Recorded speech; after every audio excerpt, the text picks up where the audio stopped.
Hello student, welcome to JK science academy. आज हम लोग थर्ड क्लास तीसरा क्लास स्टार्ट करेंगे केमिस्ट्री का, और वो क्या होगा बेसिक। जो लास्ट क्लास पढ़े थे, लास्ट क्लास हम लोग पहला क्लास पढ़े थे कि एटम्स, मॉलिक्यूल यानी बेसिक केमिस्ट्री क्या होता है, मैटर क्या होता है, एलिमेंट क्या होता है, कंपाउंड क्या होता है। सेकेंड क्लास में पढ़े थे उसे नंबर ऑफ इलेक्ट्रॉन कितना, किसी भी एलिमेंट के अंदर नंबर ऑफ इलेक्ट्रॉन कितना है, नंबर ऑफ प्रोटॉन क्या है, नंबर ऑफ न्यूट्रॉन कैसे निकाला जाता है, ये सब सभी देखे थे। अगर आयन होगा तो आयन में दो टाइप का होगा, कैटायन होगा और एनायन होगा। कैटायन को अगर कैटायन है तो क्या लॉस ऑफ इलेक्ट्रॉन होगा, एनायन है तो क्या होगा गेन ऑफ इलेक्ट्रॉन होगा। अगर एक न्यूट्रल एलिमेंट और एक आयंस में डिफरेंस क्या होता है, सिर्फ और सिर्फ क्या चेंज होगा, इलेक्ट्रॉन का चेंज होगा। अगर एलिमेंट कहाँ से कहाँ जा रहा था, जो सेकेंड लेक्चर है उसमें कोई भी एलिमेंट न्यूट्रल से कहाँ जाएगा, न्यूट्रल एलिमेंट अगर वो कैटायन या एनायन में कन्वर्ट होगा, यानी आयंस में कन्वर्ट होगा, कैटायन या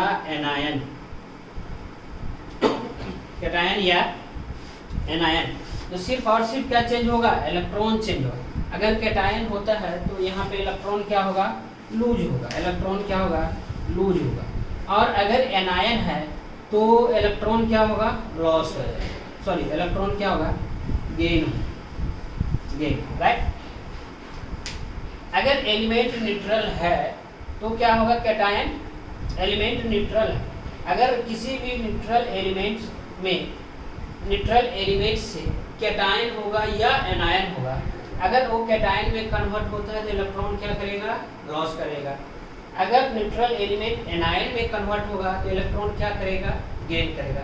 जो लास्ट लेक्चर हम लोग सेकेंड लेक्चर में देखे थे, आज हम लोग देखेंगे, आज जो बेसिकली है, जो 10th में पढ़े या 9th में पढ़े हैं कि इलेक्ट्रॉन कहाँ होता है, किसी भी एटम में इलेक्ट्रॉन कहाँ होता है, प्रोटॉन क्या कहाँ पे रहता है, और दूसरा चीज सेकेंड थिंग हम लोग देखेंगे कि वैलेंस इलेक्ट्रॉन क्या होता है, वैलेंसी क्या होता है, कोई भी केमिकल फॉर्मूला डिराइव कैसे बनाया जाता है, क्योंकि केमिस्ट्री में मेन है केमिकल फॉर्मूला ही लिखने का।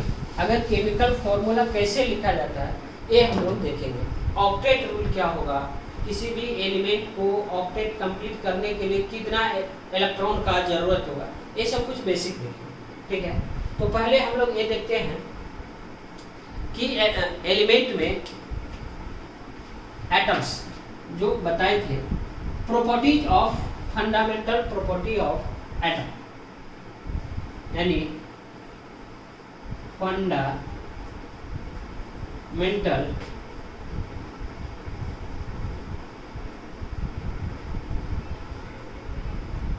property of atoms, fundamental property of तो 3 फंडामेंटल प्रॉपर्टी ऑफ एटम का हुआ, जो क्लास 9th में पढ़े हैं, क्लास 9th में पढ़े, और वो क्लास 10th का सेकंड क्लास 11th का जो क्लास 9th में पढ़े स्ट्रक्चर ऑफ एटम, वहाँ पे पढ़े थे ना, discovery of electron, discover of proton, फिर न्यूट्रॉन। तो वो सेम चीज रिपीट होगा, किस में होगा, 11th में सेकंड चैप्टर, एनसीईआरटी में सेकंड चैप्टर है structure of atom. Same process, वो बेसिक हम लोग फिर वहाँ से स्टार्ट करेंगे। तो अभी सिर्फ हम लोग ये देख लेते हैं कि फंडामेंटल प्रॉपर्टी ऑफ एटम, या फंडामेंटल पार्टिकल ऑफ एटम, ये भी लिख सकते हैं। क्या लिख सकते हैं, फंडामेंटल पार्टिकल ऑफ एटम्स, ये भी लिखना सही है, fundamental particles of atom, right. तो 3 फंडामेंटल पार्टिकल होता है। पहला क्या होता है, इलेक्ट्रॉन होगा, क्या होगा, इलेक्ट्रॉन होगा, जिसका सिंबल क्या है, ई है। दूसरा क्या, प्रोटॉन, P लिखे या H+ लिखे, न्यूट्रॉन n। तो इलेक्ट्रॉन है, इलेक्ट्रॉन एक चार्ज पार्टिकल है। इलेक्ट्रॉन कैसा है? एक चार्ज पार्टिकल है। इसके ऊपर चार्ज जो होता है -1.6 इंटू 10 का पावर -19 कूलम। प्रोटॉन के ऊपर जो चार्ज होगा ये कितना चार्ज होता है? 1.6 into 10 to the power -19 coulomb. और न्यूट्रॉन एक न्यूट्रल है, तो इसके ऊपर कौन सा चार्ज होगा? 0 हो चार्ज। इलेक्ट्रॉन का सिंबल ये E होता है। चार्ज इसके ऊपर कितना होता है? -1.6 into 10 to the power -19 coulomb. Proton 1.6 into 10 to the -19 coulomb. Neutron एक न्यूट्रल पार्टिकल। न्यूट्रॉन कैसा है? न्यूट्रॉन कैसा है? एक न्यूट्रल पार्टिकल है जिसके ऊपर चार्ज नहीं है। तो ये तीनों चीज किसी भी एटम में कहाँ रहता है? ये तीनों चीज कहाँ रहता है? ये जो बेसिक आप पढ़े होंगे कि न्यूट्रॉन और प्रोटॉन कहाँ पे होता है? सेंटर में होता है, यानी सेंटर, और जिसको न्यूक्लियस बोलते हैं। क्या बोलते हैं? न्यूक्लियस बोलते हैं। और ये इलेक्ट्रॉन क्या होता है? उसको चारों साइड मूव करता रहता है। तो ये चीज हम देखें, जो इलेक्ट्रॉन है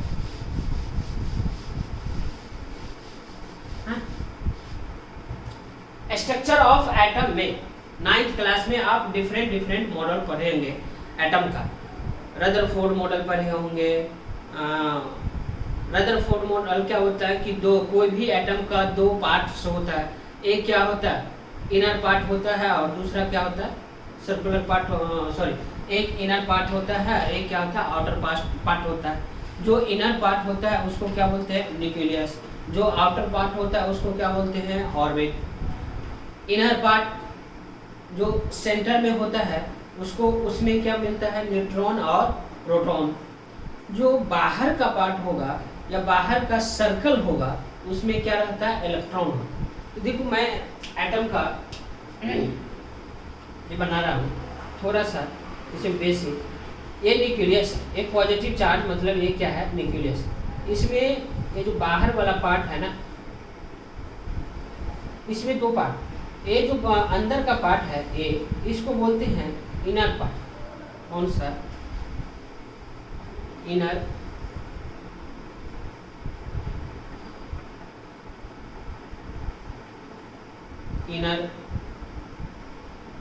पार्ट ऑफ एटम। और ये जितना भी है ना, ये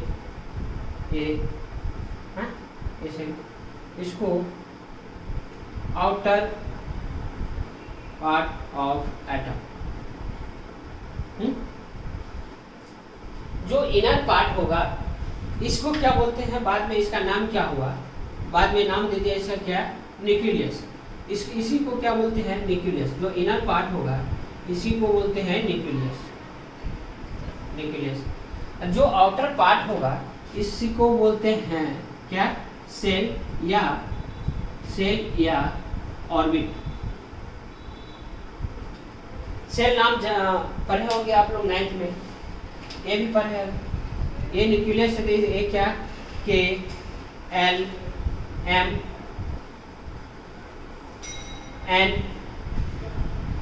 फिर इसी तरह से क्या हो जाएगा? KLMNO, ऐसे चलते रहेगा। तो ये जो नंबर ऑफ ऑर्बिट है, ये सिर्फ 4 ही ऑर्बिट नहीं है जो 9th में दिया हुआ है KLMN। तो ये 4 ही ऑर्बिट नहीं है। कितना नंबर ऑफ ऑर्बिट है? Infinite number of orbit. किसी भी एटम में, किसी भी एटम के पास कितना होता है? इनफाइनाइट नंबर ऑफ ऑर्बिट होता है। वो डिपेंड करता है कि उस एटम में कितना नंबर ऑफ इलेक्ट्रॉन होगा। जितना नंबर ऑफ इलेक्ट्रॉन होगा उतना ही उसके ऑर्बिट का जरूरत होगा, राइट। लेकिन ये 4 ही नहीं है जो 9th में आप पढ़े हैं KLMN, ये 4 ही ऑर्बिट नहीं है। कितना ऑर्बिट है? इनफाइनाइट नंबर ऑफ ऑर्बिट है। वो डिपेंड करेगा कि उस एलिमेंट में कितना नंबर ऑफ इलेक्ट्रॉन है।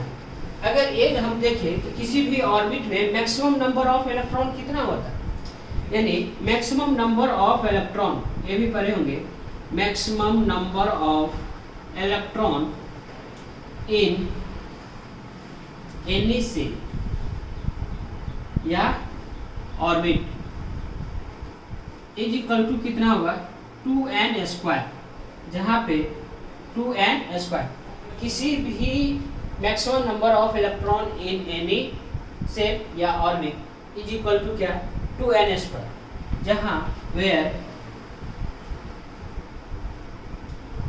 n क्या हो जाता है नंबर ऑफ ऑर्बिट या नंबर ऑफ सेल, दोनों एक ही चीज।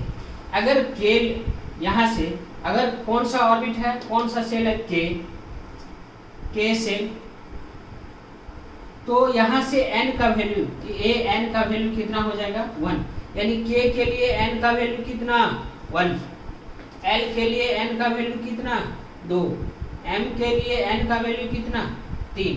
तो ऐसे क्या चलेगा इनफाइनाइट चलेगा। 9th में जो बेसिक है 9th या 10th उसमें हम लोग किससे रिप्रेजेंट करते हैं सेल पढ़ते हैं KLMN। अगर 11th में आगे जाएंगे तो एटॉमिक स्ट्रक्चर में वहाँ पे जनरली हम लोग क्या यूज करेंगे ऑर्बिट यूज करेंगे, और यहाँ पे K L M N O P Q नहीं लेके n का वैल्यू 1 n का वैल्यू 2, अगर n का इसी का दूसरा नाम हो जाएगा n का। अगर अभी हम 11th में स्टार्ट करेंगे तो n को क्या बोलेंगे प्रिंसिपल क्वांटम नंबर, क्या होगा प्रिंसिपल क्वांटम नंबर। तो अभी बेसिक में ये हमको देखना है कि अगर K सेल है यानी फर्स्ट सेल है तो उसके लिए n का वैल्यू 1, K के L सेल होगा तो n का वैल्यू कितना हो जाएगा 2, अगर M सेल है तो n का वैल्यू कितना हो जाएगा 3, n सेल है तो m का वैल्यू कितना हो जाएगा n का वैल्यू 4, ऐसे करके चलिए। अब maximum number of electron in any orbit कितना होगा 2n स्क्वायर। तो K सेल में मैक्सिमम इलेक्ट्रॉन कितना होगा, मैक्सिमम इलेक्ट्रॉन 2 into 1 का स्क्वायर कितना हो जाएगा 2 into 2 यानी 2, 2 into 1 का स्क्वायर n का स्क्वायर तो 1 का स्क्वायर 2। इसी तरह से इसमें हो जाएगा मैक्सिमम नंबर ऑफ इलेक्ट्रॉन कितना होगा, maximum number of electron 2 into 2 का स्क्वायर यानी कितना 4 इलेक्ट्रॉन। थर्ड सेल में कितना हो जाएगा, थर्ड सेल में या तीसरा ऑर्बिट थर्ड ऑर्बिट में कितना हो जाएगा 3 या 9 3 का स्क्वायर, तो 3 का स्क्वायर कितना 9 into 2 कितना 18। मैक्सिमम इलेक्ट्रॉन इसमें कितना हो जाएगा 18, ठीक। इसमें मैक्सिमम इलेक्ट्रॉन कितना हो जाएगा 4 का स्क्वायर 4 into 4 कितना 16 into 2 कितना 32। इसी तरह से n इक्वल टू 5 में कितना हो जाएगा 5 into 5 का स्क्वायर यानी 25 into 2 कितना 15। 6th ऑर्बिट में कितना हो जाएगा 6 का स्क्वायर यानी 6 into 6 36 into 2 कितना 72। तो ये मैक्सिमम इलेक्ट्रॉन किसी भी ऑर्बिट में मैक्सिमम कितना रह सकता है, यानी ऑर्बिट कहने का मतलब ये इलेक्ट्रॉन का घर है। ये जो ऑर्बिट हम बार बार बोल रहे हैं ये क्या है इलेक्ट्रॉन का घर है, यानी जो ये न्यूक्लियस है इस न्यूक्लियस में सिर्फ और सिर्फ क्या रहेगा प्रोटॉन प्लस न्यूट्रॉन रहेगा। और यहाँ जो ये ऑर्बिट है या ये जिसको सेल बोले ये क्या होता है इलेक्ट्रॉन का घर होता है, इलेक्ट्रॉन का घर होता है। तो पहला घर में कितना होगा 2 इलेक्ट्रॉन, दूसरा घर में कितना इलेक्ट्रॉन रह सकता है 8 इलेक्ट्रॉन, तीसरा घर में मैक्सिमम कितना रह सकता है 18, फोर्थ में कितना रह सकता है 32। तो ये मैक्सिमम है यानी मैक्सिमम 32 रहेगा फोर्थ में। तो 32 से कम कुछ भी रह सकता है, 1 भी रह सकता है, 2 भी रह सकता है, 3 भी रह सकता है, यानी 1 to 32 मैक्सिमम रहेगा, राइट, समझ गए। यानी इलेक्ट्रॉन कहाँ मिलता है, इलेक्ट्रॉन कहाँ रहता है, इलेक्ट्रॉन का घर कहाँ पे है, इलेक्ट्रॉन का घर है ऑर्बिट या सेल। प्रोटॉन का घर कहाँ है न्यूक्लियस। प्रोटॉन और न्यूट्रॉन कहाँ पे होगा न्यूक्लियस में। किसी भी एटम में कहीं अगर पूछे कहीं भी क्वेश्चन आए कि इलेक्ट्रॉन कहाँ मिलता है तो ऑर्बिट में, प्रोटॉन और न्यूट्रॉन कहाँ रहेगा तो न्यूक्लियस में। 2 ही जगह है, यानी इनर पार्ट में हमेशा क्या होता है, इनर पार्ट में प्रोटॉन और न्यूट्रॉन होता है, जो प्रोटॉन कैसा पार्टिकल है, एक पॉजिटिव चार्ज पार्टिकल है, और न्यूट्रॉन कैसा है, न्यूट्रल होता है। अब इलेक्ट्रॉन क्या होता है, इसके चारों साइड क्या होता है, रिवॉल्व करते रहता है, मतलब घूमते रहता है ये चारों साइड। यानी अगर जितना प्रोटॉन यहाँ पे होगा ना, उतना ही इलेक्ट्रॉन यहाँ पे होगा, है, तभी वो क्या होगा, एटम बैलेंस रहेगा, तब एटम क्या होगा, बैलेंस रहेगा। अगर इलेक्ट्रॉन चेंज हो गया, यानी इलेक्ट्रॉन चेंज होने का मतलब क्या हुआ, या तो वो कैटायन हो जाए, या तो वो क्या हो जाए, एनायन हो जाए, तो वो क्या हो जाएगा, इसका शेप क्या हो जाएगा, चेंज हो गया, यानी एटम क्या हो जाएगा, अनस्टेबल हो जाएगा। तो अब हम देखते हैं इसमें दो टर्म आता है, किसी भी एलिमेंट में कितना इलेक्ट्रॉन और उसमें इलेक्ट्रॉनिक कॉन्फ़िगरेशन क्या होता है। जो अब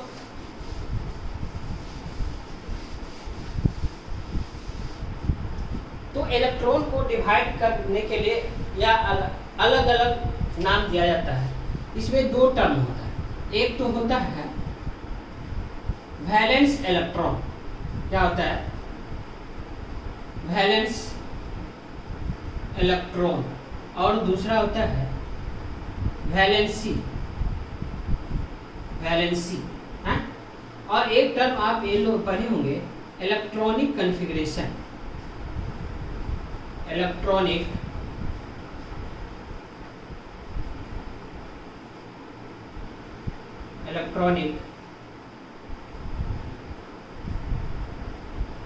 कॉन्फ़िगरेशन, हाँ, इसको शॉर्ट में बोलते हैं ECG, हाँ। इलेक्ट्रॉनिक कॉन्फ़िगरेशन आप इसमें पढ़े, इसमें क्लास 9th में 2 8 8 2 ऐसे करके 2 8 8 18 ऐसे चलता है, हाँ? तो या तो ये भी पढ़े होंगे, अगर ये आगे जाके नहीं 11th में पढ़ेंगे, लेकिन यहाँ पे ये पढ़े होंगे 9th में, देखो 2 8 8 2, ये ओनली कहाँ तक है, ओनली एप्लीकेबल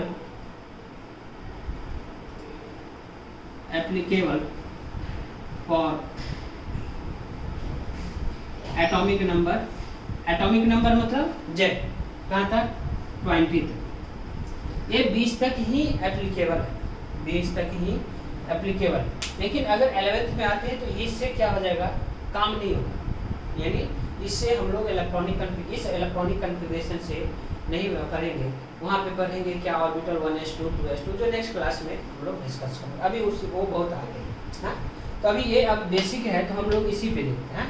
तो वैलेंस इलेक्ट्रॉन क्या होता है, व्हाट इज वैलेंस इलेक्ट्रॉन, तो नंबर ऑफ इलेक्ट्रॉन, यानी number of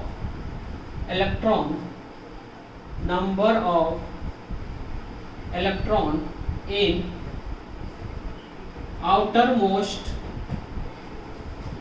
outermost cell, number of electron in outermost cell known as valence electron, और वैलेंसी कितना होता है, व्हाट इज वैलेंसी, दोनों डिफरेंट है, वैलेंस इलेक्ट्रॉन और वैलेंसी क्या है, डिफरेंट है। वैलेंसी होता है कि नंबर ऑफ इलेक्ट्रॉन, क्या, number of electron either lose और gain during the formation of compound, during the formation of compound, number of electron either lose होगा या नंबर ऑफ इलेक्ट्रॉन क्या होगा, गेन होगा, उसको बोलते हैं क्या, वैलेंसी। वैलेंसी कब होगा ये सिचुएशन, कब ये सिचुएशन होगा, कंपाउंड, जब कोई भी एलिमेंट्स कंपाउंड का फॉर्मेशन होगा, यानी कंपाउंड का फॉर्मेशन करने का मतलब रिएक्टेंट से क्या जाएगा, प्रोडक्ट में जाएगा, तो रिएक्टेंट से प्रोडक्ट में जाने से क्या होगा, एक नया कंपाउंड बने, पुराना कंपाउंड्स हो या एलिमेंट हो, वो क्या होगा, पुराने बॉन्ड बनेगा, टूटेगा, रिएक्टेंट से अगर प्रोडक्ट में जा रहा है तो पुराना बॉन्ड क्या होगा, ब्रेक होगा, और न्यू बॉन्ड का फॉर्मेशन होगा। जो 10th में बेसिक, आप 10th का जो फर्स्ट चैप्टर है केमिकल रिएक्शन, उसमें देखे होंगे कि केमिकल रिएक्शन में एक्चुअली होता क्या है कि जो रिएक्टेंट पार्ट है, रिएक्टेंट से कोई भी रिएक्शन रिएक्टेंट से कहाँ जाता है, प्रोडक्ट में जाता है। तो रिएक्टेंट में क्या होता है, जो पुराने बॉन्ड होता है या पुराने दोस्ती होता है, जैसे suppose N2 plus H2 gives क्या बनेगा, ammonia. N2 plus H2 gives ammonia. तो N2 में क्या है, जो दो नाइट्रोजन है वो दो नाइट्रोजन ऐसे कंबाइंड हुआ है, एक नाइट्रोजन ए है और एक नाइट्रोजन ए है, तो इसके बीच में क्या है, बॉन्ड कंबाइंड है, 3 बॉन्ड ऐसे करके 3 से क्या हुआ ऐसे है, ये नाइट्रोजन, ये एक नाइट्रोजन ए है और एक नाइट्रोजन ये है, ये दोनों नाइट्रोजन कितना से, 2 बॉन्ड से कंबाइंड है, 3 बॉन्ड है, नाइट्रोजन नाइट्रोजन के बीच में कितना, 3 बॉन्ड कंबाइंड है। उसी तरह से अगर H2 है तो H2 में हाइड्रोजन क्या है, ये दोनों, ये 2 हाइड्रोजन से ऐसे कंबाइंड है, 2 हाइड्रोजन ऐसे, 2 हाइड्रोजन है, बीच का जो मेरा उंगली है उसको क्या बोलिए, हाइड्रोजन। तो ये दोनों बॉन्ड, तो ये दोनों क्या है, ऐसे कंबाइंड है। तो नाइट्रोजन और हाइड्रोजन, यहाँ पे मैं एग्जांपल दे देता हूँ, एग्जांपल जैसे यहाँ N2 है, N2 प्लस H2, तो ये गिव्स क्या बना देगा, NH3। अब इसको बैलेंस कर, ये बैलेंस हो, तो एक्चुअली में जो ये नाइट्रोजन है, ये कंबाइंड हुआ है किससे, N ट्रिपल बॉन्ड N, ऐसे एंड जो आप पढ़े हैं कार्बन इट्स कंपाउंड में बॉन्ड का फॉर्मेशन कैसे होता है। तो ये एक कौन सा बॉन्ड है, कोवेलेंट बॉन्ड है। तो नाइट्रोजन और नाइट्रोजन, 2 नाइट्रोजन एटम्स किससे कंबाइंड है, ट्रिपल बॉन्ड से। इसी तरह से हाइड्रोजन क्या है, हाइड्रोजन H2 है, ये हाइड्रोजन किससे कंबाइंड है, एक सिंगल बॉन्ड। तो ये क्या होगा, और यहाँ पे अगर NH3 में देखें तो ये नाइट्रोजन के पास कौन सा बॉन्ड हो गया, हाइड्रोजन, एक हाइड्रोजन यहाँ पे होगा, दूसरा हाइड्रोजन यहाँ पे होगा और तीसरा हाइड्रोजन ये NH3 का ये स्ट्रक्चर, NH3 का ये स्ट्रक्चर। तो क्या देख रहे, इस दोनों में क्या ऑब्जर्व करें कि अगर प्रोडक्ट में नाइट्रोजन और हाइड्रोजन का कॉम्बिनेशन है, यानी नाइट्रोजन हाइड्रोजन के साथ क्या हो रहा है, बॉन्ड बनाना, लेकिन वही चीज रिएक्टेंट में नाइट्रोजन डिफरेंट है, 2 नाइट्रोजन अलग है और 2 हाइड्रोजन अलग है। नाइट्रोजन किससे कंबाइंड है, कोवेलेंट ट्रिपल बॉन्ड से, मल्टीपल बॉन्ड, और हाइड्रोजन किससे कंबाइंड है, सिंगल बॉन्ड से। यानी कि जो रिएक्टेंट से प्रोडक्ट में जाता है तो पुराना बॉन्ड, ओल्ड बॉन्ड क्या होता है, ब्रोक होता है, टूटता है, और जो प्रोडक्ट में होता है वो नया बॉन्ड का फॉर्मेशन होगा। यानी सिंपल, अगर आप 10th से 11th में आते हैं, जेके साइंस एकेडमी में आएंगे, तो आपको जो 10th का जितना दोस्ती होगा, मैक्सिमम दोस्ती क्या, फ्रेंडशिप क्या होगा, खत्म हो जाएगा। लेकिन अब फिर जेके साइंस में आएंगे तो अब यहाँ पे क्या होगा, एक नया फ्रेंडशिप बनेगा। तो वही चीज रिएक्शन में भी होता है। नाइट्रोजन और हाइड्रोजन का ये पुराना बॉन्ड क्या हो गया, क्लास 10 मान लो इसको, और 11th ये है, तो ये पुराना बॉन्ड क्या हो गया, ब्रोकन हो गया, टूट गया, यानी पुराना दोस्ती क्या हो गया, खत्म हो गया और नया दोस्ती बन गया। नया दोस्ती नाइट्रोजन को हाइड्रोजन से हो गया, नाइट्रोजन को हाइड्रोजन से हो गया, नाइट्रोजन को हाइड्रोजन से। जबकि यहाँ पे क्या था, हाइड्रोजन को खुद से दोस्ती था, नाइट्रोजन को खुद से ही दोस्ती था। तो ये चीज होगी। अब हम वैलेंसी समझाने का कोशिश करें। अब वैलेंसी कहने का मतलब यही होता है कि ये जो बॉन्ड बना रहा है ना, ये जो बॉन्ड बना रहा है, इस बॉन्ड में कितना इलेक्ट्रॉन का शेयर होगा, कितना इलेक्ट्रॉन शेयर होगा। अगर बॉन्ड कोवेलेंट है तो उसमें इलेक्ट्रॉन का क्या होगा, शेयरिंग होगा। अगर कंपाउंड आयनिक है, वो नेक्स्ट लेक्चर में हम लोग देखेंगे कि आयनिक क्या होता है और कोवेलेंट क्या होता है।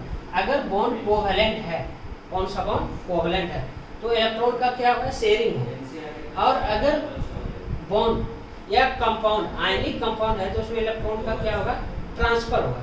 तो ये भी हम लिख सकते हैं कि number of electron either lose या gain during the formation of compound, या ये भी बोल सकते हैं कि number of electron sharing between, shared SHARED, shared between, number of electron shared between the atoms, 2 atom के बीच में कितना इलेक्ट्रॉन का शेयर्ड होगा, नाइट्रोजन और हाइड्रोजन के बीच में कितना इलेक्ट्रॉन का शेयर्ड होगा। यहाँ पे भी नाइट्रोजन के बीच में कितना इलेक्ट्रॉन का शेयर होगा, हाइड्रोजन के बीच में कितना इलेक्ट्रॉन का शेयर होगा। इसी को क्या बोलते हैं, वैलेंसी। तो अब ये चीज डिपेंड किस पे करेगा, ये वैलेंसी किस पे डिपेंड करेगा, इसका ऑक्टेट रूल, कि ऑक्टेट रूल क्या होता है।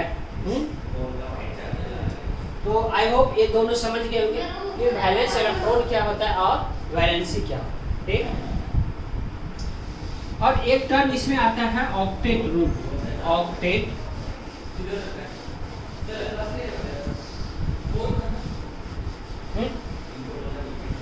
तो ऑक्टेट रूल होता है किसी भी एलिमेंट को आउटर मोस्ट में कितना इलेक्ट्रॉन चाहिए, 8 इलेक्ट्रॉन चाहिए।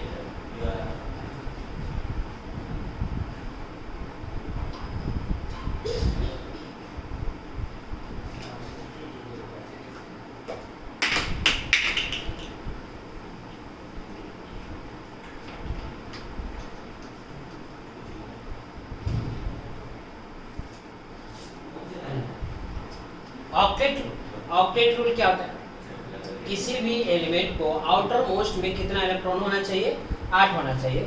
जो अभी हम लोग इलेक्ट्रॉनिक कॉन्फ़िगरेशन लिखे थे ना, इलेक्ट्रॉनिक कॉन्फ़िगरेशन लिखे थे 2 8 8 18 ऐसे। तो किसी भी एलिमेंट को आउटर मोस्ट सेल में कितना इलेक्ट्रॉन होना चाहिए, आउटर मोस्ट ऑर्बिट में कितना होना चाहिए, 8 इलेक्ट्रॉन। एक्सेप्ट किसको छोड़ के, हाइड्रोजन। हाइड्रोजन हमेशा क्या करते हैं, 2 ही इलेक्ट्रॉन को डुप्लीट करता है। जैसे देखो यहाँ पे अगर मान लो यहाँ पे एलिमेंट लेते हैं, यहाँ पे एलिमेंट, हाँ, और यहाँ पे लिखते हैं नंबर ऑफ इलेक्ट्रॉन, कितना नंबर ऑफ इलेक्ट्रॉन, यहाँ लिखते हैं इलेक्ट्रॉनिक कॉन्फ़िगरेशन। इस एक कॉलम यहाँ पे बनाते हैं इलेक्ट्रॉनिक कॉन्फ़िगरेशन, और नेक्स्ट लिखते हैं वैलेंस इलेक्ट्रॉन, वैलेंस इलेक्ट्रॉन, और नेक्स्ट लिखते हैं इसका वैलेंसी, वैलेंस इलेक्ट्रॉन और वैलेंसी।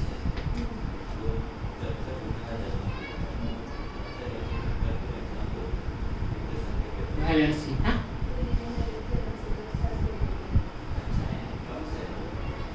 वैलेंसी।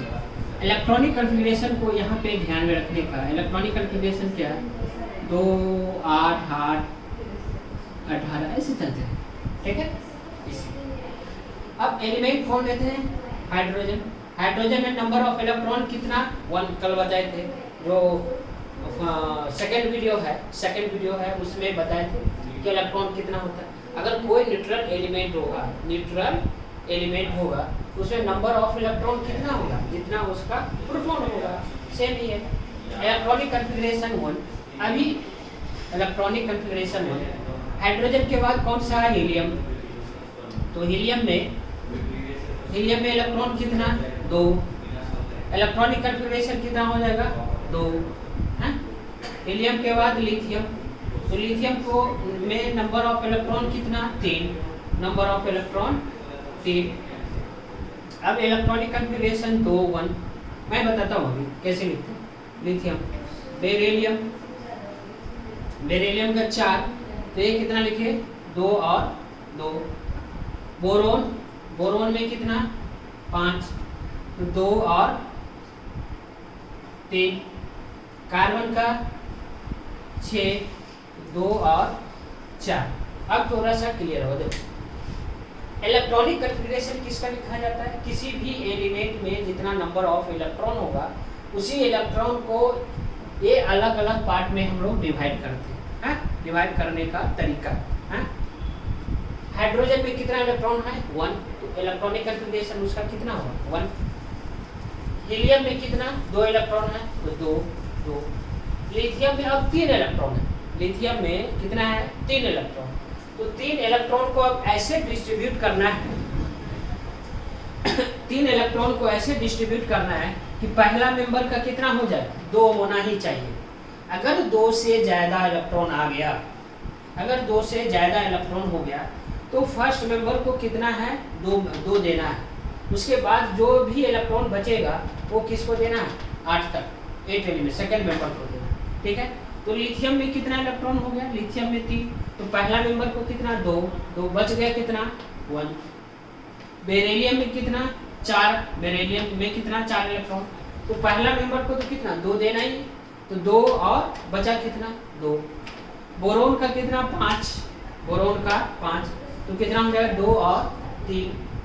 कार्बन का कितना 6, तो कितना हो गया 2 और 4। इसी तरह से हम लोग आगे भी लिखें, अगर लिख ले आगे, कार्बन के बाद क्या नाइट्रोजन, तो नाइट्रोजन में कितना 7, 7 के क्या 2 फर्स्ट मेंबर को तो 2 देना ही, बच गया कितना 5, 5।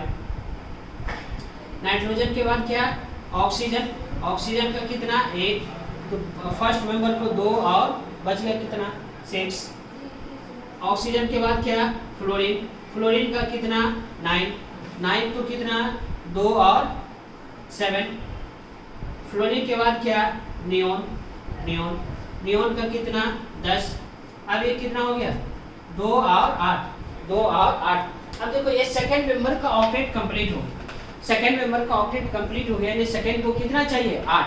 अगर अब 11th आएगा 11 इलेक्ट्रॉन, 11 इलेक्ट्रॉन मतलब कौन सा एलिमेंट सोडियम, तो कितना 11 को किस में डिवाइड करेंगे, पहला मेंबर को 2 देंगे, सेकंड मेंबर को क्या होगा 8 देंगे, बच जाएगा कितना 1। यानी फिर कहाँ से स्टार्ट हो जाएगा, हाइड्रोजन जैसा स्टार्ट हो जाएगा। फिर कैसे हो जाएगा, हाइड्रोजन जैसा स्टार्ट। समझ गए कैसे लिखना। अब इसमें हम लोग वैलेंस इलेक्ट्रॉन और वैलेंसी समझते हैं, वैलेंस इलेक्ट्रॉन और वैलेंसी समझते हैं। हाइड्रोजन का एक इलेक्ट्रॉन है तो एक ही इसका क्या होगा वैलेंस इलेक्ट्रॉन भी होगा, और एक क्या होगा एक ही वैलेंसी होगा, एक और एक। हीलियम का 2 इलेक्ट्रॉन है तो इलेक्ट्रॉनिक कन्फिग्रेशन 2 है, और तो वैलेंस इलेक्ट्रॉन भी इसका क्या होगा 2 हो जाएगा, और वैलेंसी भी क्या हो जाएगा 2। ठीक, अब यहाँ से हम लोग को देखना है लिथियम से, लिथियम में ये 3 इलेक्ट्रॉन है, 3 इलेक्ट्रॉन है, तो लिथियम के पास दो ऑर्बिट हो गया या 2 सेल हो गया, ये फर्स्ट हो गया और ये सेकंड हो गया। मैं इधर एग्जांपल देखता हूँ किसका, लिथियम का ना, लिथियम का 2 इलेक्ट्रॉन के रहने के लिए 2 घर हो गए। ठीक है, इलेक्ट्रॉन ये सभी के हाइड्रोजन और हीलियम तक क्या था, एक ही घर था, एक ही ऑर्बिटल था, ऐसे ऐसे ऐसे एक ही ऑर्बिटल था। तो एक ऑर्बिटल में मैक्सिमम कितना इलेक्ट्रॉन रह सकता है, 2 इलेक्ट्रॉन रह सकता है। तो हीलियम तक इससे ये कोई फर्क नहीं पड़ा क्योंकि दोनों इलेक्ट्रॉन क्या है इसी में। अब लिथियम में कितना घर आ गया, 2 ऑर्बिट आ गया, फर्स्ट और सेकेंड 2 ऑर्बिट आ गया, 2 ऑर्बिट आ गया या 2 सेल आ गया हाँ लिथियम का। तो अब यहाँ से देखो, पहला में अभी बताए थे कुछ देर पहले कि किसी भी ऑर्बिट में मैक्सिमम नंबर ऑफ इलेक्ट्रॉन कितना होगा 2n²। तो इसके लिए n का वैल्यू कितना 1, 2 × 1 का स्क्वायर कितना 2। अब ये सेकंड में कितना 2 × 2 का होल स्क्वायर यानी 8 इलेक्ट्रॉन होगा। तो अभी 8 इलेक्ट्रॉन सेकंड में कितना होना चाहिए 8 इलेक्ट्रॉन। सेकंड कहाँ तक रुकेगा 8 पे जाकर, लेकिन अभी मेरे पास है कितना एक ही इलेक्ट्रॉन, एक ही इलेक्ट्रॉन। तो इसमें कितना हो गया, फर्स्ट में तो 2 ही रहेगा, और सेकंड में कितना हो गया लिथियम के लिए, अगर लिथियम के लिए देखें तो कितना हो गया 1 इलेक्ट्रॉन आ गया सेकंड में 1। बेरिलियम का देखें तो सेकंड ऑर्बिट में कितना हो गया 2 इलेक्ट्रॉन। बेरिलियम के लिए देखें तो कितना हो जाएगा 2 इलेक्ट्रॉन। इसी तरह से बोरोन के लिए क्या है 3, बोरोन के लिए क्या, बोरोन के लिए कितना हो जाएगा 3 हो जाएगा। कार्बन के लिए कितना हो जाएगा 4 हो जाएगा, कार्बन के लिए 4 हो जाएगा। नाइट्रोजन के लिए कितना हो जाएगा 5। ये समझिए कैसे लिखा जाता है। अब इसमें वैलेंसी का ये देखो, तो ये जो आउटर मोस्ट ऑर्बिट है इसको बोलते हैं आउटर मोस्ट, जो बाहर लिखा रहेगा, जो सबसे लास्ट में लिखा रहेगा उसको क्या बोलते हैं आउटर मोस्ट। या ये देखें तो इसमें आउटर मोस्ट ऑर्बिट कौन सा हो जाएगा ये। अगर यहाँ पे 3 घर हो जाए, 3 ऑर्बिट हो जाए, कितना नंबर ऑफ ऑर्बिट हो जाए 3, 1 2 3, अगर 3 ऑर्बिट हो जाए तो आउटर मोस्ट ऑर्बिट कौन सा कहलाएगा ये, अब आउटर मोस्ट ऑर्बिट कहलाएगा। यानी आउटर मोस्ट ऑर्बिट कहने के मतलब मान लीजिए आपका कोई घर है, घर के जो चारों साइड का तो बाउंड्री होता है, जो चारों साइड बाउंड्री होता है वो मान लीजिए वो क्या हो गया आउटर मोस्ट ऑर्बिट। तो अब वो डिपेंड करता है कि आप जो घर का जो बाउंड्री है वो कितना लेयर में रखे हुए हैं, 1 या 2 या 3। मान लो कोई MP मतलब कोई लीडर है कोई लीडर है, जैसे सपोज एग्जांपल आप देश का पीएम प्राइम मिनिस्टर है, तो उसका जो बॉडी गार्ड होता है वो कितना होता है, 3-4 लेयर में, 3-4। सबसे अंदर क्या होता है, Z+ का होता है, उसके बाद क्या होता है मिलिट्री फोर्स होता है, उसके बाद क्या होता है स्टेट का पुलिस वगैरह होता है। तो जो सबसे बाहर होगा, यानी जो सेंटर से, ये जो सेंटर है ना, इससे जो सबसे बाहर घर होगा, सबसे बाहर जो भी ऑर्बिट होगा वो क्या कहलाएगा, आउटर मोस्ट ऑर्बिट कहलाएगा या आउटर मोस्ट सेल कहलाएगा। ठीक है, इस आउटर मोस्ट सेल में या इस आउटर मोस्ट इलेक्ट्रॉन में, सॉरी इस आउटर मोस्ट सेल में या इस आउटर मोस्ट ऑर्बिट में जितना नंबर ऑफ इलेक्ट्रॉन होगा, जितना नंबर ऑफ इलेक्ट्रॉन होगा उसी को क्या बोलते हैं, वैलेंस इलेक्ट्रॉन। यानी number of electron present in the outer most shell, number of electron present in the outer most shell is known as valence electron, is known as valence electron. तो इसमें कितना वैलेंस इलेक्ट्रॉन, इसका हो जाएगा 2, ये कितना 2, इसका वैलेंस इलेक्ट्रॉन कितना 3, इसका कितना 4, इसका कितना 5, इसका कितना 6, इसका कितना 7, यहाँ का आउटर मोस्ट कितना 8 इलेक्ट्रॉन।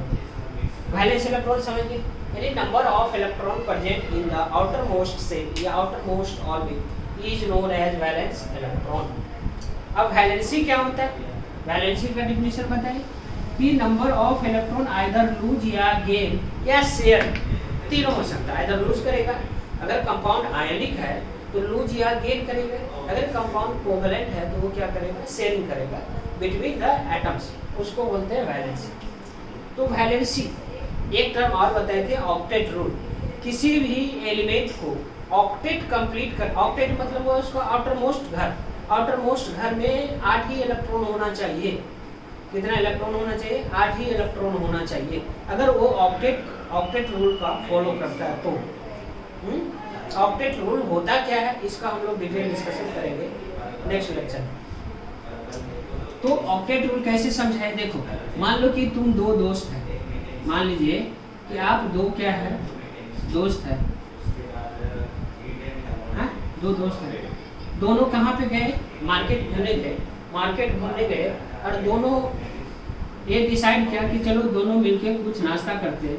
नाश्ता करने के लिए आप क्या गए, कुछ भी नाश्ता किए, मान लो पोहा, बड़ा पाव क्या, जिसका कॉस्ट कितना है, कॉस्ट 8 रुपये। कितना कॉस्ट है, 8 रुपये। अब ये दोनों डिसाइड मिल के क्या किया कि हमको बड़ा पाव खाना है, और इस दोनों को मिला के, यानी कि दोनों के पास कितना रुपया है, 8 रुपया ही है, और बड़ा पाव भी कितना का आता है, 8 रुपये, 8 रुपीज़। अब इस कंडीशन ये है कि दोनों में से कोई एक ही बड़ा पाव खाएगा, दोनों नहीं खाएगा, क्योंकि दोनों के पास कितना रुपया है, 8 रुपये है, कॉस्ट भी कितना है, 8 रुपये है, तो कोई एक ही खाएगा ना। ऐसा नहीं कि दोनों आधा आधा करके खा लो, कि आधा तुम भी खा लो यार, आधा हम भी खा लो, ऐसा नहीं, कोई एक ही खाएगा। तो चलो वैलेंसी समझते हैं।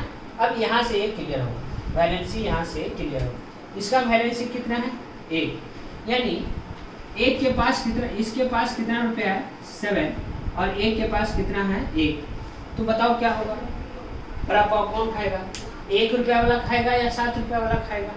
तो ऑब्वियस सी बात है क्या, 7 रुपया वाला खाएगा। तो 1 रुपया इसको क्या होगा, देना पड़ेगा, यानी क्या 1 इलेक्ट्रॉन वो क्या कर रहा है, लूज कर रहा है। तो इसका वैलेंसी कितना हो गया, 1। समझ रहे। अब इसमें इसका वैलेंस इलेक्ट्रॉन कितना, 2। अब इसके पास 1 रुपया एक्स्ट्रा हो गया, यानी 2 रुपया हो गया। अब इसके पास अगर 2 हो गया तो दोनों का कॉम्बिनेशन हमेशा क्या होना चाहिए, दोनों का कॉम्बिनेशन यानी एडिशन क्या होना चाहिए, 8 होना चाहिए। अगर इसके पास 2 रुपया हो गया, इसके पास 2 रुपया हो गया, तो इसके पास कितना होगा, 6। अभी भी कौन खाएगा, जिसके पास ज़्यादा पैसा होगा वो खाएगा। यानी अब ये 2 रुपया क्या होगा, इसको दे दिया। अगर इलेक्ट्रॉन दे रहा है तो कौन सा, पॉजिटिव, यानी इसको +1 भी लिख सकते हैं और +2 लिख सकते हैं। अब इसके पास कितना हो गया, 3, तो इसके पास कितना हो जाएगा, 5। अगर इसके पास 3 हो गया तो अब उसके पास कितना हो जाएगा, 5। तो बताओ इसका वैलेंसी कितना हो जाएगा, 3 हो जाएगा। Same situation. अब अगला नेक्स्ट कार्बन के लिए, कार्बन का क्या, 4, और इसका भी 4। तो अब बताओ कौन खाएगा, अब दोनों के पास कितना है? 4 4। इसके पास भी 4 है और इसके पास 4 है और इसके पास भी 4 है। तो अब इसमें से कोई भी खा सकता है, या तो ए भी इलेक्ट्रॉन इसको 4 इलेक्ट्रॉन इसको दे सकता है, या ए भी 4 इलेक्ट्रॉन इसको दे सकता है।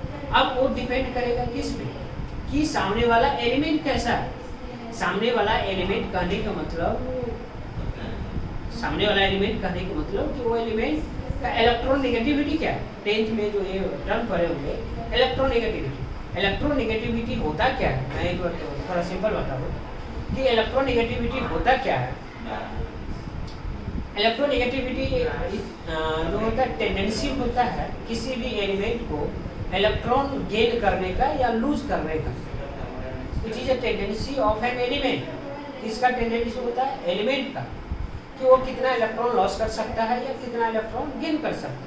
वही चीज अगर दोनों के पास 4 4 होते हैं, यानी दोनों के पास 4 आउटर मोस्ट में 4 4 इलेक्ट्रॉन है, तो वो डिपेंड करेगा कि ये सामने वाला एलिमेंट कैसा है। अगर सामने वाला एलिमेंट का इलेक्ट्रोनेगेटिविटी ज़्यादा है तो ये क्या करेगा? इलेक्ट्रॉन इससे ले लेगा, यानी इसको क्या करना पड़ेगा? लूज करना पड़ेगा। अगर सामने वाला एलिमेंट यानी ये एलिमेंट का इलेक्ट्रोनेगेटिविटी कम है तो ये क्या करेगा? तो ये ले लेगा। यानी अभी तक आप लोग पढ़े होंगे कि कार्बन का जो इलेक्ट्रॉन वैलेंस इलेक्ट्रॉन 4+4 होता है, लेकिन एक्चुअल में इसका क्या होता है? +-4 होता है। क्या होता है? +-4। यानी 4 इलेक्ट्रॉन ये दे भी सकता है और 4 इलेक्ट्रॉन ये ले भी सकता है। अगर कार्बन ऑक्सीजन से कंबाइन होगा उस सिचुएशन में क्या होगा? कार्बन का इलेक्ट्रोनेगेटिविटी ऑक्सीजन से क्या है? कम है। उस सिचुएशन में क्या करेगा? इलेक्ट्रॉन ऑक्सीजन अपने साइड खींच के रखेगा। लेकिन अगर वही कार्बन किसी दूसरे एलिमेंट से कंबाइन करेगा, मेटल से कंबाइन करेगा, तो उस केस में क्या होगा? इलेक्ट्रॉन लेगा मेटल से, राइट। अब ये 5। अब चलिए आगे चलते हैं। ये इसका वैलेंस इलेक्ट्रॉन कितना? 5। तो यहाँ पे कितना? 5 यहाँ ना, यहाँ पे 5। अब इसके पास कितना हो गया? 3 हो गया। तो अब बताओ क्या होगा? अब इसके पास 5 है तो ये क्या होगा? सामने वाले से लेगा। तो इस सिचुएशन में अब क्या हो जाएगा? इसका वैलेंसी कितना हो जाएगा? -3। सेम सिचुएशन ऐसा हो गया। अब इसके पास कितना हो गया? 6 हो गया। इसके पास कितना बचेगा? 2। तो इसका वैलेंसी कितना हो जाएगा? ऑक्सीजन का -2। यानी अब फिर इसके पास कितना हो गया? 7। इसके पास कितना हो गया? 1। आउटर मोस्ट में क्या है? फ्लोरीन का कितना? 7। तो अब इसका वैलेंसी कितना हो गया? 1। अब किसी एक के पास कितना हो गया? 8 हो गया। इसके पास 0 हो गया। मान लो इसी के पास क्या होगा? 8 हो गया। 8 रुपया ही हमको चाहिए, 8 रुपया ही चाहिए। तो इसके आउटर मोस्ट में कितना इलेक्ट्रॉन हो जाएगा? 11, 8 इलेक्ट्रॉन। यानी इसका ऑक्टेट क्या है? अगर किसी भी एलिमेंट को 8 इलेक्ट्रॉन आउटर मोस्ट में मिल जाए तो उसका ऑक्टेट क्या हो जाएगा? कंप्लीट हो जाएगा। बट हाइड्रोजन का क्या चाहिए? 2 ही चाहिए। हाइड्रोजन का कितना चाहिए? 2 ही चाहिए, जिसको क्या बोलते हैं? Duplet complete. तो आई होप ये समझ में आ गया। सेम अगर यहाँ से नियोन के बाद कौन सा होगा? नियोन के बाद सोडियम होगा। तो सोडियम किसके बराबर? 11। सोडियम का मैं दिखाऊँ एक बताता हूँ। इसको मिटा दो, इसको मिटा देते हैं। और अगर सोडियम लिखते हैं यहाँ से सोडियम, तो सोडियम में इलेक्ट्रॉन कितना? 11। इसको क्या लिखें? 2 8 8 2 10, फिर कितना? 1। 8 2 10 1। अब इसका आउटर मोस्ट कौन सा हो गया? आउटर मोस्ट ये हो गया। आउटर मोस्ट ये हो गया। इसका वैलेंसी कितना हो गया? 1 इलेक्ट्रॉन। वैलेंस इलेक्ट्रॉन कितना हो गया? ये यानी अब ये 3 हो गया। ये फर्स्ट ऑर्बिट हो गया, ये सेकेंड ऑर्बिट हो गया और ये थर्ड ऑर्बिट हो गया। यानी बाहर वाले जो ऑर्बिट होगा फिर ये कहाँ से जाएगा? 1 2 3 4 5 7 तक, फिर 8 में जाके क्या हो जाएगा? कंप्लीट हो जाएगा। यानी कोई भी एलिमेंट आउटर मोस्ट में 8 इलेक्ट्रॉन होना चाहिए। यानी वो कहाँ तक जा सकता है? मैक्सिमम कहाँ तक जा सकता है? लास्ट का अगर ग्रुप 18 जो इनर्ट गैस होता है वहाँ तक जा सकता है। ठीक है, मैं इसको रख करता हूँ।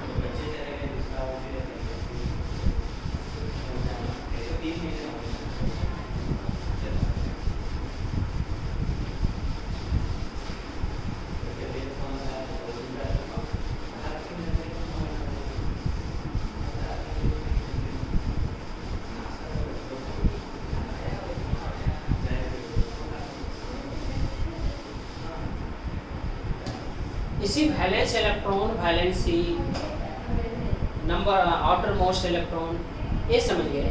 तो अब कुछ केमिकल फॉर्मूला कैसे, हाँ? तो हेडिंग डालते हैं, right the chemical formula. Chemical formula कैसे है, फॉर्मूला, हाँ? तो केमिकल फॉर्मूला अगर किसी भी कंपाउंड का हमको फॉर्मूला लिखना है ना, तो सपोज मान लो कि सोडियम क्लोराइड लिखना है, क्या लिखना है, सोडियम क्लोराइड, सोडियम क्लोराइड, जो सब इसका नाम जानते होंगे, सोडियम क्लोराइड सभी जगह यूज भी होता है, NaCl। तो सर मान लो कि ये तो कॉमन फार्मूला, क्योंकि अगर केमिस्ट्री में देखें तो फार्मूला लाखों करोड़ों फार्मूला है, तो सभी फार्मूला को तो याद नहीं कर सकते, तो इसके लिए हमको क्या होगा, एक कोई ना कोई रूल होगा, कोई ना कोई इसका प्रॉपर फार्मूला होगा, जिससे हम कोई भी फार्मूला को क्या करें, इजीली लिख सकते हैं। अगर फार्मूला लिख ले, कोई भी फार्मूला याद रखने का जरूरत नहीं है, कोई भी फार्मूला नहीं, हम इजीली लिख सकते हैं। थोड़ा सा बेसिक अगर हमको valence electron, valency, number outer most electron अगर वो क्लियर है, तो हम कोई भी फार्मूला लिख सकते हैं। अगर फार्मूला लिख ले तो उस फार्मूला का नाम भी लिख सकते हैं। अब यहाँ से देखो, अगर इसका नाम सोडियम क्लोराइड है ना, तो हमेशा फर्स्ट नाम किसको लिखा जाता है, जो भी पॉजिटिव एलिमेंट होगा, कोई भी इनऑर्गेनिक या ऑर्गेनिक कंपाउंड होगा, तो पहला फर्स्ट में उसको प्रायोरिटी दिया जाता है जो पॉजिटिव एलिमेंट होगा, यानी जो मेटल होगा, और लास्ट में क्या लिखा जाता है, नेगेटिव। जैसे एग्जाम्पल एक हम जनरल रूल देखते हैं ना, रूल क्या होता है, फॉर्मूला पे मान लो कोई यहाँ पे एटम लिखते हैं, एटम्स, या एटम नहीं लिखे क्या लिख ले हम लोग, एलिमेंट्स लिखे, ये भी चलेगा, एटम लिखे या एलिमेंट्स, एलिमेंट, हाँ? और यहाँ पे क्या लिखते हैं, उसका वैलेंसी। तो अगर कोई एटम A है और दूसरा है B, एक कंपाउंड के लिए भी एप्लीकेबल है, ऐसा नहीं कि एलिमेंट के लिए ही। अगर कोई कंपाउंड होगा तो कंपाउंड भी यहाँ पे हम लिख सकते हैं, अभी लिखेंगे। यहाँ पे वैलेंसी मानते हैं कि A का वैलेंसी क्या है, X, और B का वैलेंसी क्या है, Y। तब जो नया फॉर्मूला बनेगा, इसको आप क्रॉस मल्टीप्लिकेशन क्या कर दिए, क्रॉस मल्टीप्लिकेशन। तो क्रॉस मल्टीप्लिकेशन में A कितना हो गया, X, और B कितना हो गया, Y। इसका मीनिंग क्या हुआ, A का कितना एटम है, A का कितना एटम है, X, और B का कितना एटम है, Y। यानी इसमें लिखेंगे कि number of atom in A is equal to कितना, X। Same number of atom in B का कितना एटम है, Y। अगर ये फॉर्मूला पढ़ेंगे AY BX, तो इसको क्या करेंगे, A का एटम कितना है, X, B का कितना एटम है, Y।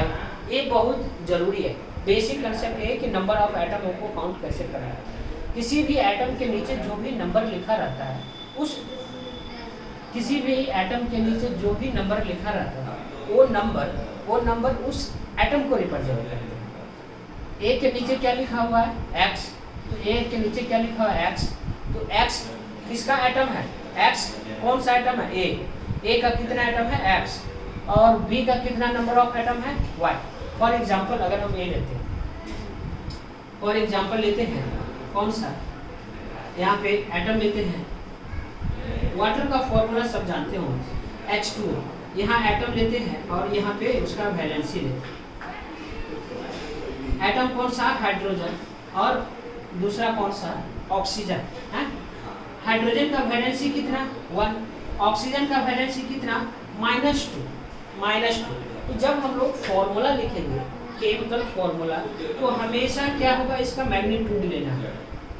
क्या लेना है, मैग्नीट्यूड लेना है, नेगेटिव साइन नहीं लेने का, हमेशा ये क्या, पॉजिटिव साइन। तो अब इसको क्रॉस मल्टीप्लाई करना, H ऐसे, ये फॉर्मूला बन गया क्या, H2O। तो अब इसका मीनिंग क्या हुआ, इसमें ये क्या हो गया, वाटर का फॉर्मूला, इसका कॉमन नेम वाटर है, हाइड्रोजन ऑक्साइड, हाइड्रोजन का ये ऑक्साइड है। कोई भी फॉर्मूला अगर ऑक्सीजन के साथ है तो उसका वो ऑक्साइड है। इसी तरह से ये किसका ऑक्साइड है, हाइड्रोजन का ऑक्साइड। लेकिन कॉमन में क्या बोलते हैं हम लोग, इसको वाटर बोलते हैं सभी जगह। यहाँ नंबर हाइड्रोजन का आइटम कितना है, यहाँ पे लिखिए नंबर ऑफ हाइड्रोजन है, number of hydrogen, H item का मतलब हुआ हाइड्रोजन आइटम कितना है 2। Number of oxygen atom, oxygen atom anyone, यानी इसमें हाइड्रोजन का कितना एटम है, हाइड्रोजन का कितना एटम 2, ऑक्सीजन का कितना एटम है, समझे। कोई भी फॉर्मूला लिख सकते हैं। मान लो कि अगर हमको मैग्नीशियम सल्फेट का लिखना, मैग्नीशियम सल्फेट, मैग्नीशियम सल्फेट क्या लिखना है, मैग्नीशियम सल्फेट। हाँ, तो 2 एलिमेंट होगा इसमें, एक तो मैग्नीशियम होगा और दूसरा क्या होगा, सल्फेट होगा। इसमें एलिमेंट या कंपाउंड, अगर एलिमेंट रहेगा तो एलिमेंट, अगर कंपाउंड लिखा रहेगा तो कंपाउंड जो भी होगा। और यहाँ पे क्या वैलेंसी, मैग्नीशियम है दूसरा पहला, और दूसरा क्या होता है सल्फेट SO4। तो सर सल्फेट का हम नहीं जानते तो थोड़ा सा वेट करो। हाँ, मैग्नीशियम दूसरा क्या है सल्फेट। मैग्नीशियम का वैलेंसी कितना 2, सल्फेट का भी वैलेंसी कितना, सल्फेट एक क्या एक कंपाउंड है, नॉट अ एलिमेंट या मॉलिक्यूल, कंपाउंड। इसका वैलेंसी कितना 2। अब ये दो फॉर्मूला, तो अभी तो हम ऐसे बताएं कि इसको क्रॉस मल्टीप्लाई कर दो, क्रॉस मल्टीप्लाई करेगा तो Mg2SO4 होल ट्वाइस होना ये चाहिए, Mg2 होल, लेकिन ऐसा नहीं, ऐसा नहीं होगा क्योंकि ये जो 2 नंबर है ना, ये 2 नंबर क्या रेशियो है। तो अगर 2 रेशियो क्या होता है, सिंपलेस्ट रेशियो लेना है, यानी इसका क्या लेना है, अगर नंबर सेम आ जाए तो क्या लेना है सिंपलेस्ट रेशियो, यानी 2:2, 2:2 का रेशियो कितना होगा 1:1, क्या होगा 1:1 सिंपलेस्ट रेशियो। तो नया जो फॉर्मूला बनेगा, नया जो फॉर्मूला बनेगा वो क्या इधर से फिर इधर से, ये जो फॉर्मूला होगा क्या हो जाएगा MgSO4, ये इसका सही फॉर्मूला, समझ रहे। Mg2SO4 होल ट्वाइस क्यों नहीं हुआ, क्योंकि ये नंबर है, ये दो क्या है, एक मैथमेटिकल रेशियो है। तो रेशियो हमेशा क्या लिखा जाता है, सिंपलेस्ट रेशियो लिखा जाता है। तो 2:2 का क्या हो जाएगा 1:1, तो फॉर्मूला क्या हो जाएगा MgSO। इसमें 3 एटम्स हैं, 3 डिफरेंट टाइप्स ऑफ एटम है। मैग्नीशियम का एटम कितना 1, सल्फर का एटम कितना 1, ऑक्सीजन का एटम कितना 4। तो इसी तरह से कुछ कंपाउंड होगा जो आप लोग को क्या करने का है, लर्न करने का है। जैसे मैग्नीशियम सल्फेट हो गया तो सल्फेट SO4-2, कार्बोनेट हो जाएगा तो कार्बोनेट का क्या, carbonate ion CO3-2, bicarbonate HCO3-2, hydroxide OH-। तो किसी भी कंपाउंड के ऊपर जो भी चार्ज होगा, किसी भी कंपाउंड के ऊपर जो भी चार्ज, जैसे कार्बोनेट अगर हम लिख दें कार्बोनेट आयन, इसका फॉर्मूला क्या हो जाएगा CO3-2। तो ये जो -2 है ना, ये इसी का वैलेंसी हो जाएगा, कितना हो जाएगा वैलेंसी इसका कितना हो जाएगा -2।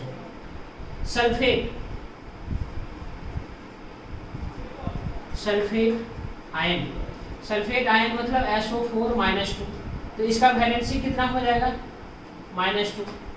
Bicarbonate, sodium bicarbonate, magnesium bicarbonate, तो उसको सिंपल हम क्या लिखे बाइकार्बोनेट आयन। तो बाइकार्बोनेट यानी HCO3-, इसका वैलेंसी कितना हो जाएगा -1। इसी तरह से क्लोराइड, क्या बोले क्लोराइड आयन, तो क्लोराइड आयन माइनस, यानी इसका वैलेंसी कितना -1। यानी किसी भी नॉर्मल एलिमेंट्स में अगर नॉर्मल एलिमेंट में लास्ट में IDE आता है, नॉर्मल एलिमेंट्स में अगर IDE आता है इसका मतलब वो हुआ वो एलिमेंट क्या हो गया, नेगेटिव चार्ज। जैसे ऑक्साइड है, ऑक्सीजन से क्या बना हुआ है, ऑक्साइड, IDE आ गया ना, तो ऑक्सीजन का वैलेंसी कितना, -2, तो वही वैलेंसी किसका हो जाएगा, ऑक्साइड का। फ्लोराइड, तो फ्लोरीन का जो वैलेंसी होगा वही किसका हो जाएगा, फ्लोराइड। हाँ, तो ये कुछ बेसिक था, इससे आगे हम लोग नेक्स्ट क्लास में देखेंगे कि अब इसके बेसिक हम लोग को क्या जरूरत है। ठीक है, आई होप अभी तक ये सभी समझ में आया होगा। ठीक, थैंक यू।